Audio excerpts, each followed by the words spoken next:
Hey Fox, hello and welcome to this YouTube channel. In this video, I'm gonna teach you how to fix the show desktop button is gone in Windows 11 taskbar.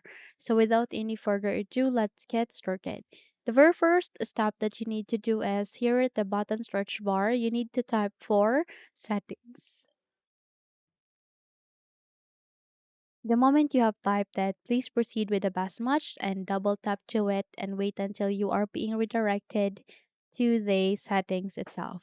You can also press Windows and I key together, and with that, you would be able to open the settings of your Windows. Once you are here with the settings, please proceed directly at the left side of that. There you can see a list of the options where here you need to go with personalization. Click on it and under the personalization tab, please scroll down and look for an option called taskbar which contains taskbar behaviors and system pins. So click on it or tap on it to proceed and here you need to scroll down and go with taskbar behaviors where you can see taskbar alignment, badging, automatically hide, and multiple displays.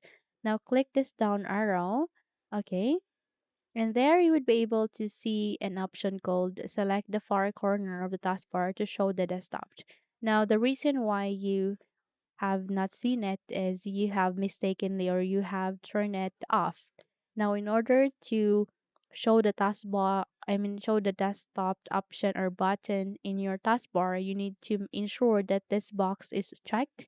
And once you're done, close this window and check if your problem has been fixed.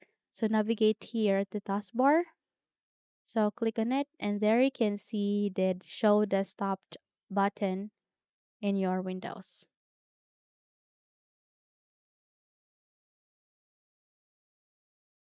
So that's it. If you think this video helped you a lot, then don't forget to subscribe, hit the like button as well as the bell icon to be updated for more tutorials like this. Thank you for watching this video and have a good day.